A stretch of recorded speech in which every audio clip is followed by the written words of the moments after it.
that's fatal.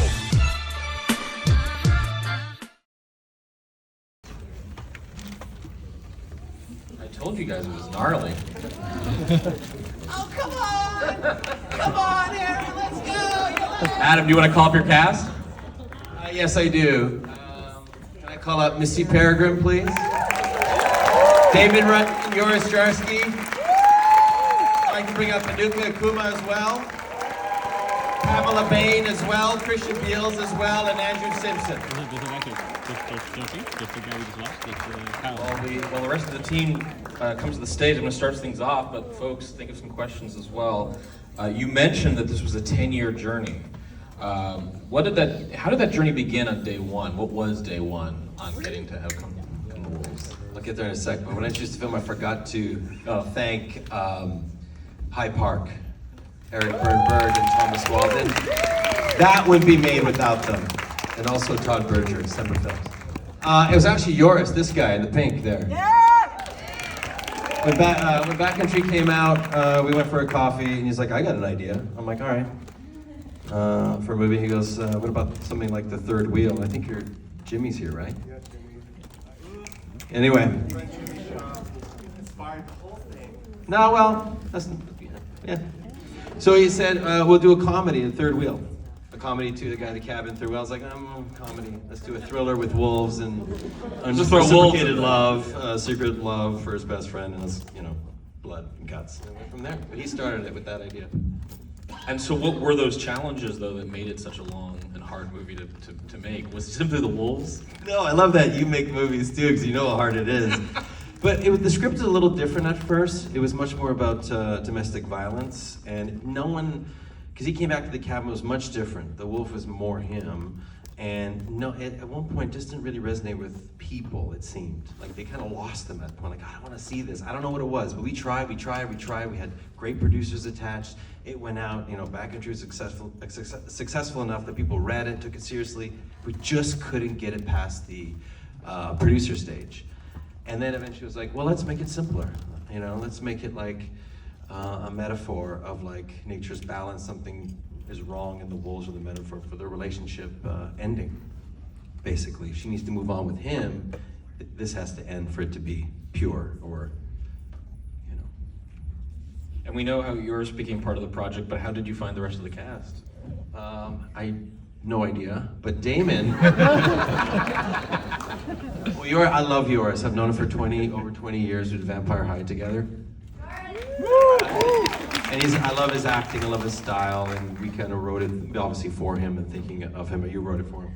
And then Missy, I loved working with her on Backcountry, and she's incredible. And we said, let's do it again. But honestly, it was like at one point we're like, we're just getting older, let's do it one more time.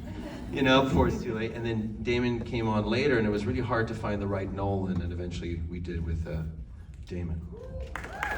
It was like that subtlety where like GQ, but he's a very good actor too, so it's just the perfect ingredients for the character. I'd love to hear a bit from the cast about how they approach their characters, because this is a film where, the psychology of each character, in terms of their moral barometer, it's hard to judge them entirely, because these are situations in which it's hard to know how one would react, and they're all coming from a place where their objectives, you understand all their objectives. So I'm curious about sort of what went into the development of your characters from the cast as actors.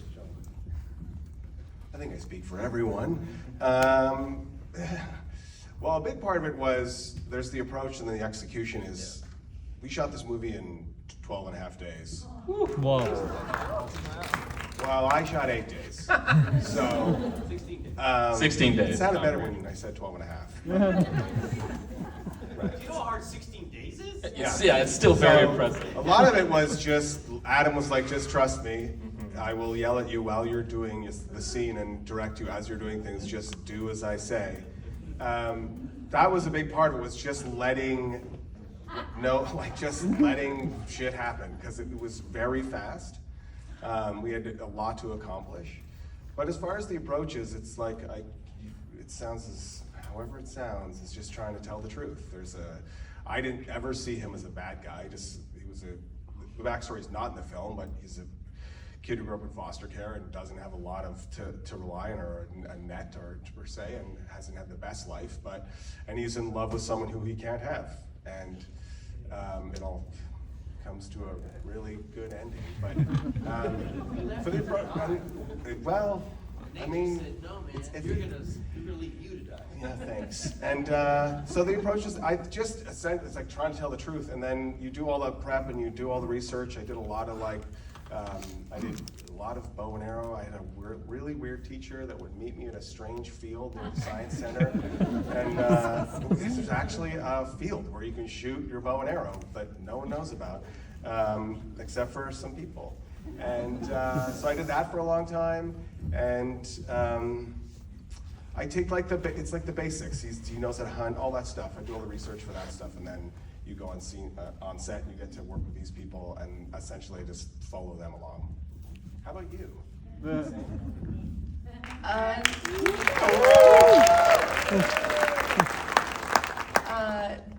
It was really scary actually coming to work, because I was just finishing a job, jumped on a plane, came here, in love with you, childhood best friend, love you. Oh, whoa, whoa, whoa, and we all die here tonight. After all that. Yeah, I mean, and so we were working on the script and I was a part of it. Obviously, you were part of it the whole time. And I kind of had an idea. What I really cared about is that you were rooting for everybody. You didn't know there was no bad guy. It was complicated. We had a wonderful relationship. And it wasn't the right thing, but I loved him, and we were in love and gonna start a family, and he was the right guy for me. And just being in this kind of triangle, but I didn't want anybody to be hated. You know, I wanted it to be horrible when somebody dies or gets hurt. Because I feel like that's actually how love works. You know, I think it's complicated. I think everybody can relate to that. So for me, I just wanted it to be, again, kind of like what you're saying, honest and truthful, and I got to show up and fucking try in our scenes, you know, and we were like, I hope we make our day, and I hope the scenes are great, and Adam, what the fuck is going on, and are we doing it, you know, is there the difference here, the way that we look at each other versus the way we look at each other, and I thought that these actors, Damon and yours, were fantastic. They were so easy to work with. I just got to play off of them, and that's the greatest gift. You have Anuka, who's easy to work with in terms of script and talking about scenes and what her intention is and what she'd like to see. It was so fun, and yeah, Adam just yells at you and you listen, or not. Sometimes you fight, and then you still make the best scene you can. But he's got a vision that you're just like, sure thing, man. Boy, you're a great director. Like, you're responsible for all of this. My heart is still pounding from this movie. And they're fucking amazing, because this is what was made. And thank you so much. Everybody worked so hard on this really fast. Again, super intense movie to make, but that's why you do it. Because then you get to watch this, and my heart is still pounding, and I'm never watching this again. Thank you for coming. Amen. Yeah, well, yours and I, we got coached on it just prior to leading up to it. And so that really sort of dropped us into just establishing really what we're fighting for. And then you show up and it's super easy to work off you. Like, not him, but yes. It was just, you know, not confusing the masculinity in the house with the fear and innocence outside in nature, and you know, it's so easy to play like I'm a tough guy, I'm gonna go do this. But for me, I thought the fear was really something to dig into and to because like you don't know what it looks like. You're never in that environment. You're never in that situation. But to mine your own depths of you know, I don't know, just being lost in the woods, number one, and then fighting for your love and fighting against someone who really knows what they're doing. It was just, yeah. And then of course Adam was, you know, just a madman running around with the energy that just like, it's so toxic, not toxic, it's so, it's such toxic masculinity. No, it's the exact opposite of that. It's so encouraging and yeah, I don't know where toxic came from, my brain. Intoxicated, that's why. No, but like Adam's energy just, and you know, his passion for the project, is infused in every second of the work, and there's no way around it. So you have to get on board and go at 1,000, and you know those wolf attacks. That's the hardest work I've ever done in my life. Yes. Like, Yeah. it's yes. And speaking of, let's talk about your co-stars in this film, these wolves. What were yes. I mean, it's incredibly visceral, and it all feels so real. And I mean, we heard it from the audience reactions tonight. Every single moment, everyone I feel like was holding their breath and then expelling them at the minute someone is bitten. So, what were the challenges? I heard 3 days. You only had 3 days with the wolves. Yeah, we did. Wow. It's crazy, like they all say, and we achieved everything we shot within 3 days. And there was a lot of challenges in doing that. I mean, they're not a dog, they're not a poodle, so you can't just work them like that. But for us, a lot of people will say to us, aren't you afraid that you're giving people the wrong impression of the wolf? Which I'm sure some of you are thinking up there. But in all honesty, we do a lot of work with wolves that showcase them in their real state, their natural environment, their natural behavior. And for this, sometimes we just like to shake the sheets and do some crazy shit. And they actually, believe it or not, the wolves actually enjoy the kind of stuff that you just see. It's all make-believe, it's all a game to them, and they really do have a lot of fun doing it. And if they didn't, they wouldn't do it for us. How do you coach a performance out of a wolf? Like in terms of this, for instance, when you watch, I was listening to the Alien commentary last night, and they said like to scare a cat, you just bring another cat into the room, and then the cat will freak out, and that's how you get a cat performance. I'm curious, what are the strategies, and not to necessarily encourage people to go home and try this at home, but I'm curious about some of the strategies that and techniques. We didn't have any cats on set, so you can rest easy on that part. No, with the way we do it with them, it's all positive reinforcement, and like I say, it's all a game. They're highly trained. We have them from when they're very, very young, and we raise them in a very specific way to do movie work. And when they're not on set, they're laying around by their pool in the grass, living the good life. And for us, everything is, for them, it's done in a certain way that looks mean and scary like you see, but as soon as Adam yells cut, they're on their backs getting their belly rubs. It's a completely different approach than you would think it is. Some of you know this, but the actors never saw a wolf, ever. Ever. We shot the wolves in Alberta for 3 days. We had to find the same kind of trees, the poplars and the pines to match what they were doing, and the stunt doubles to match them, size, height, everything. So sometimes a hand to reach a gun is in Alberta, and he brings it up in Dundas, Ontario. And so Andrew and the wolves, I mean, we previs, I showed you we worked it like 5-10 times. Did videos of dogs, I did drawings, we did with your puppets. And so we matched everything with his puppets back in Dundas Valley. 2 weeks later, it was insane. So Christian and I were so nervous that the sun wasn't out for the initial attack, and we went to Dundas and it wasn't, and it was like the perfect setting. So we got very, very lucky. And then the great editor, Pamela Bain, put it together with me, and it was crazy. It was crazy. Are there questions in the audience? Any questions in the audience? It's hard to see. Yeah, right there. Yeah. Hi, it was great. I had to watch a lot through a napkin. I have a question. I also am from the desk, so we're in the town. I have a question though, because I was shocked to hear that the actors weren't fully acting against. The question's about, for the actors, since they weren't actually performing against the real wolves, what were they acting against? Really, that was I'll your give it plan. to you, but- That's your plan. You had a vision of how. Yeah, that's like, Really, Adam, what you did, sorry. Okay, I'll just talk anyway. Probably. Not the wolves. No, I think Adam, when we came to do this, he had the whole thing planned out. So he had every shot figured out, every direction sorted, and then what he was saying is like height and all of that stuff, and he just explained what was going on and what he shot so that we could play towards that. And then obviously with the attacks, we had the puppet that was here. Very adorable. And so that's what we got to do. And it's kind of amazing that it worked so well. And then it's not amazing because, Adam, you were so thoughtful with every little detail, every single thing, which is why we got to do this in 16 days, is because he's a mastermind with this stuff. And with Christian, being able to shoot this stuff as quickly as he did and figure this out and make it happen and make it realistic. So thank you. When Yoris walks up and Damon, they're staring at the wolf, they're staring at nothing. That's the acting, like they're staring at nothing. A branch, nothing. So it's pretty incredible. When you're like your wrist in the tear, it's incredible.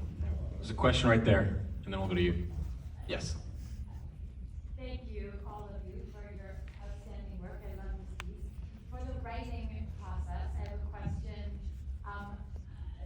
So interesting here that I went from the domestic violence kind of story and evolved maybe into more of a animal chase, scary run for your life story.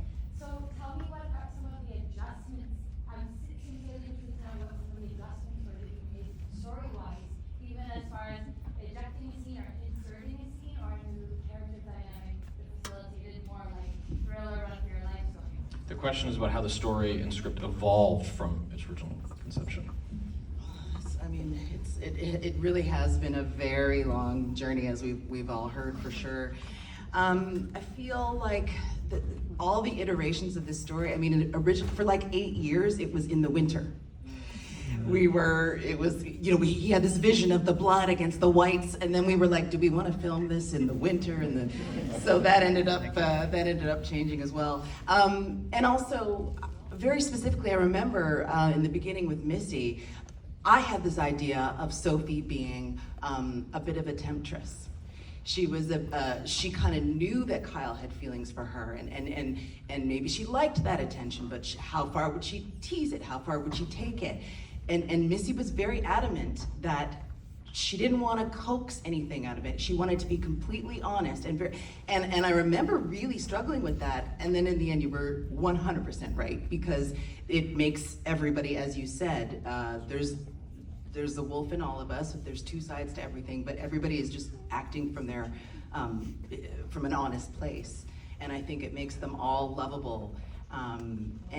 So those were sort of a lot of the specifics, but in terms of the domestic towards the thriller, I think it was pacing issues a lot, and like he said, we weren't really getting too many fights, and so once we were like, let's dial down on this like attack, that's when things really started moving, I guess. It was funny when the change happened, when it's like, we'll make it a metaphor, and we'll make it more of a commercial style, cutting to him, to her, to him, like, it was interest came immediately.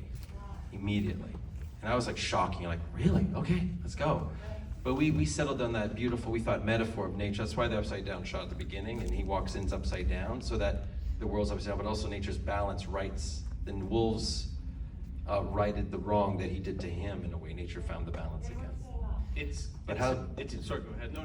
It's interesting too, the detail of Missy, your character's veganism, and so you really do. No, I mean, this is not a joke or anything, but I think it is an interesting detail because of how your character reacts to the fact that she has to resort to violence to save herself. I think that, and was that a detail? I'm curious from the writing perspective. How did that, was that introduced into the script when Missy's character was sort of being adjusted and changing? Yeah, 100%.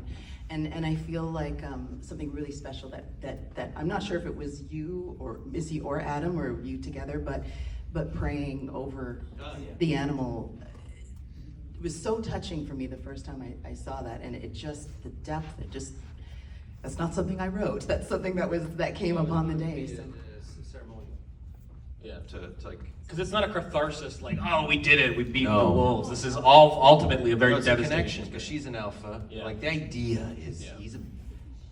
The And- beta, and you don't- the alpha, and- alpha, beta wants the alpha, sees a chance to take over the pack, doesn't do it, alpha.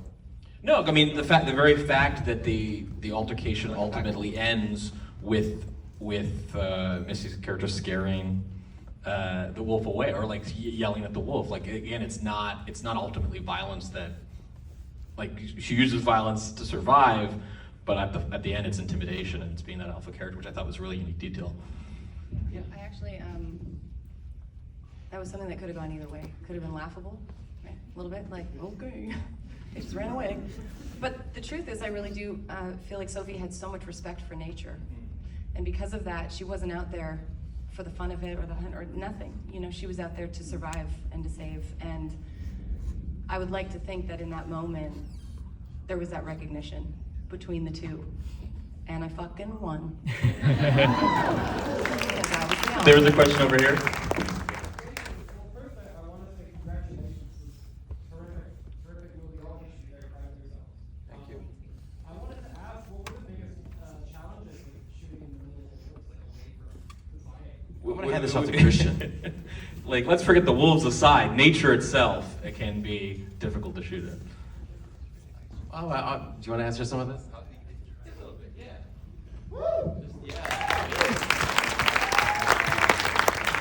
So I think we didn't really touch on it, but it wasn't just that we had to match two different forests in two different provinces with slightly different geography. It was also that it was snowing in Alberta. There was about this much snow, like a week before we shot. So we could have arrived in Alberta with only the 3 days to shoot, and it could have been white, which would have been kind of impossible to match with a lush Dundas Valley. So we got very lucky with that, and but the question was about shooting in. It's difficult to just shoot in the nature, in nature. Shooting with wolves aside. Well, shooting, yeah, that was cool. But I think just generally shooting in a forest for that long. We're tracking the sun, we're tracking the weather, we're constantly adapting to the light. And yeah, I mean, fortunately, shooting in a forest is actually kind of the easiest way to blend all that stuff together because there's trees everywhere and you can. And we shot pretty chaotically, as you saw. So Sometimes I've found from experience with shooting in the woods, it's the stuff that you do all this preparation and then it's just like, oh yeah, just even walking in the woods, like the most dangerous thing can be just the human body in a space where things aren't paved. There's a twig. this was also our third movie together, so Adam had, I love you, man. trained us. Well, and we had an incredible stunt coordinator, James Binkley. So, like you're saying, he'd come out and be like, "Oh, well," like when she falls off the motorcycle or crashes and flies through the air. We didn't get it the first time, and sadly, the stunt woman hurt her leg. It was the whole thing, and they were like, "Oh man, that's a tough day." So we reshot it later on another location, but it matches perfectly. But we didn't see that challenge. But he's always there, like making sure no one trips or anything, but no bugs. Yeah, right in the middle there, there's a question. Yeah. Me? Yeah. I love freeze frame endings. Like a film can often win me over by ending on a freeze frame. This freeze frame ending was perfect. When I was seeing that final shot, I thought, I hope this ends on a freeze frame. And it did. So when you had the final shooting script in place, was the intention always to end this on a freeze frame? Or did that come later where you watch it in the editing suite, you're like, we just got to end it on the freeze Okay, frame? let's do, are you planted from Aaron Barry? Did he plant you? No, I sincerely love freeze frames. I don't know if No, you've seriously, seen did you this, plant but this not guy? Are you being serious I'm or being facetious? completely sincere. I know I often sound insincere, but I am. Hey, first, what's your name? My name is Greg. If you're being honest, I am being 100% honest. then I have a new best friend, and his name is Greg. There's a man sitting here, Aaron Barry, who worked on the film, and he watched it, and he went, "Love the movie, it's fantastic, but fuck that freeze frame, come on, it sucks." And I'm like, dude, Days of Thunder, worst freeze frame in history. But, Dude, that's a great freeze frame. well, that's an odd one, right? I love a freeze frame as well. Thank you. No. Always, in a way. Pamela edited it, and I said, let's do a freeze frame. And you said, let's try it. We fell in love with it. If you're being real, yes, I love a good freeze frame. Real, so Okay, thank you. Yeah. I just thought because he razzes me about it all the time, he even prints freeze frame frames and puts them on the wall at work. God. Fine. See, it sucks! Greg, I love you. Love you. I do. Thank you. Yeah, come on, man. Come on! Sorry, okay. Thank you. That was amazing. Congratulations, everybody. I have a question from my daughter. Why a bow and arrow? Why do they shoot with gun, just gun? Well, it's more interesting to me that if you're a skilled hunter, there's no harder way to hunt. Maybe fly fishing, but definitely a bow and arrow. Crossbow's easier than a bow and arrow. Bow and arrow is really hard. So if you're really good at that, that means you watch someone walk and they fire it from 100 yards away, 200 yards away, or whatever. Not even like, no, 50 yards away. Even that's insane. And they can do it. And you're like, well, that person is an amazing hunter. Right there, done. So when she comes up and she's like, see, I can do it, but she chooses not to, it just right away, it's not like shooting a gun. But also, like, I love Mad Max 2, The Road Warrior, and there's a girl in it on top of the rig with a bow and arrow, and I was like, if I ever do a movie, I want a woman and a bow and arrow somewhere. That's the truth. And then we put it together, yeah. We'll go right there, and then right there, and probably a little bit. Yeah. Me? Okay. I love how all three of you were so vulnerable with nature and the wolves, even with all the weapons. In the first half of the film, we're led to under the impression that Kyle and Sophie, because they were hunting a lot as they're younger, and that Sophie was kind of holding back. But then when the going gets tough, Kyle folds under pressure.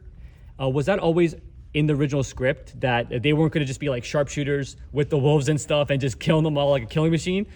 Or was it just under the original script they were going to be getting eaten up and scratched and damaged badly?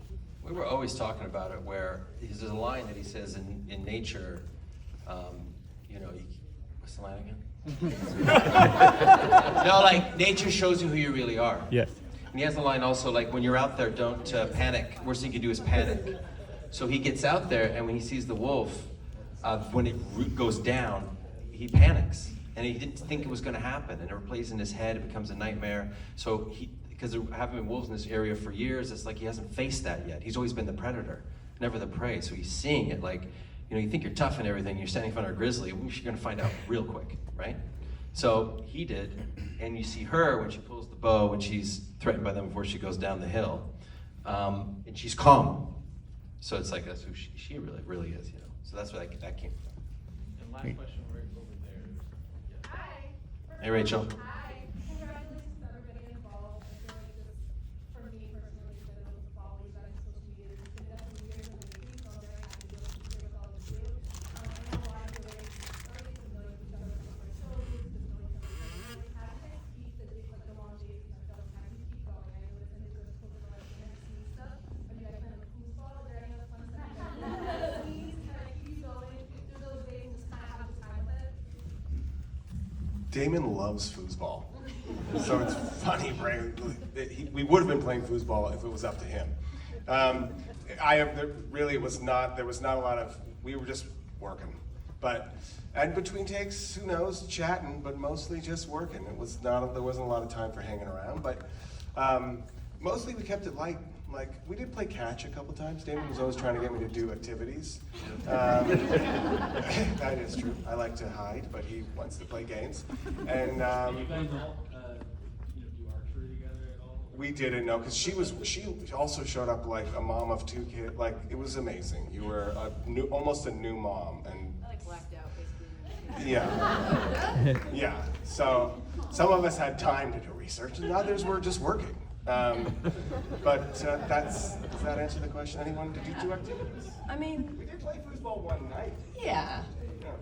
It was pretty exhausting, honestly. Yeah, it was pretty tough. But I would say any job we do together, we kind of laugh our heads off the whole time. I mean, there's so many ways to make fun of this every day, and that's kind of how we get through. We're like, imagine this happened, and then we're just like, this would totally ruin the movie. And then we kill ourselves laughing, and then we just go do the right thing. But that attitude, keeping everything as light as possible is actually really important when you only have a short amount of time. And I'm so grateful for your energy, because that's exactly what you bring to the table. And so while he's fierce and while he's passionate and he has his vision, there's also such a playful side to him, and that sets the tone. And that gives us the room to also be open and vulnerable and try and, you know, make mistakes and try again. So yeah, I mean, it's why I wanted to work with Adam again, is because we had such a good time on Backcountry, and we didn't really know each other then. So coming back and doing this one was a choice because I really love Adam and Anuka, and I'd worked with Joris before, and this was my first time working with Damon, and he was fantastic. And it was just, when you have the right attitude and energy, and you have people who really care about what they're doing, whatever this movie turned out to be, it was such a win for me. I was so grateful. So.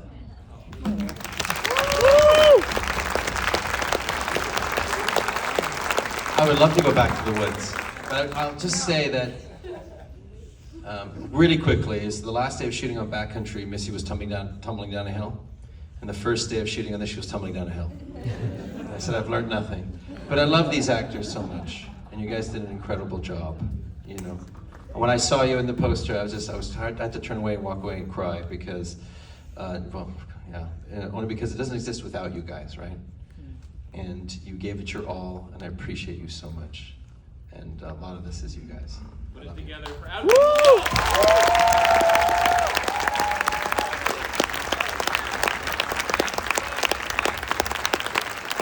Thank you, Peter. Thanks for doing this, man.